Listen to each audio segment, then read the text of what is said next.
الحمدللہ واجبات ہمارے مکمل ہو چکے ہیں۔ اب آخر میں سجدہ سہو سے متعلق مختصر اور ضروری مسائل سماعت کر لیں، جو کہ ضروری ہیں سجدہ سہو کے مسائل سیکھنا بھی۔ تو سجدہ سہو کیا ہے؟ واجبات نماز میں سے جب کوئی واجب اگر بھولے سے رہ جائے تو اس واجب کی تلافی کے لیے 2 سجدے کیے جاتے ہیں، جنہیں سجدہ سہو کہتے ہیں۔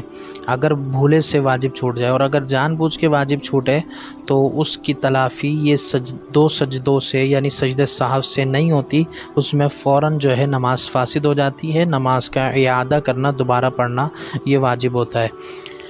سجدہ سہو کا طریقہ یہ ہے کہ التحیات پڑھنے کے بعد سیدھی طرف سلام پھیر کر 2 سجدے کرے، پھر دوبارہ التحیات پڑھ کر سلام پھیر دے۔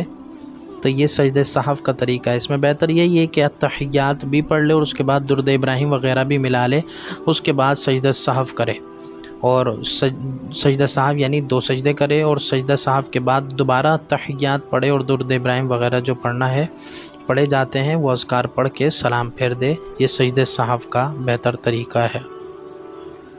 اسی طرح یہ مسئلہ بھی یاد رکھیں کہ اگر کسی نے التحیات پڑھنے کے بعد سجدہ سہو کرنا شروع کر دیے، سلام نہیں پھیرا دائیں طرف اور وہ ڈائریکٹ سجدے میں کیا، اور واجب کی تلافی کے جو 2 سجدے ہیں سجدہ سہو جنہیں کہا جاتا ہے وہ ڈائریکٹ ادا کرنا شروع کر دیے، تو اس سے یاد رکھیں یہ سجدہ سہو ادا ہو جائیں گے، لیکن اس طرح کرنا جو ہے یہ مکروہ تنزیہی ہے۔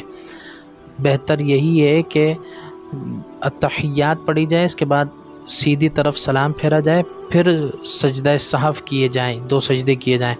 لیکن اگر کوئی التحیات کے بعد ڈائریکٹ سجدے میں چلے جائے، اس صورت میں بھی سجدہ سہو ادا ہو جائیں گے، لیکن ایسا کرنا مکروہ تنزیہی ہے۔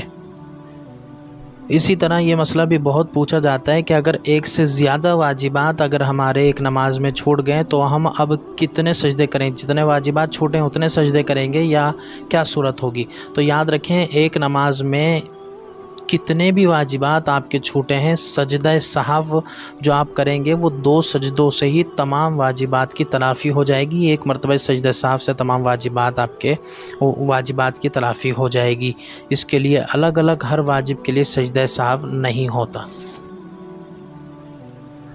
اور یہ بھی یاد رکھیں کہ سجدہ سہو صرف اور صرف ترک واجب پر ہی کیا جاتا ہے۔ اگر کسی سے نماز میں کوئی سنت ترک ہو جائے یا مستحب ترک ہو جائے تو اس کے لیے سجدہ سہو نہیں ہوگا، اس پر سجدہ سہو لازم نہیں ہوتا۔ یہ مسئلہ بھی آپ یاد رکھیں۔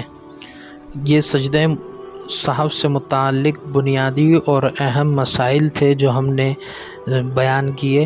اللہ تعالیٰ سے دعا ہے کہ اللہ تعالیٰ ہمیں ان کو سمجھنے اور صحیح نماز ادا کرنے کی توفیق عطا فرمائے اور نمازوں سے محبت عطا فرمائے اور نماز کو ہمارے لیے ذریعہ نجات بنائے۔ آمین۔ وما علینا الا البلاغ المبین۔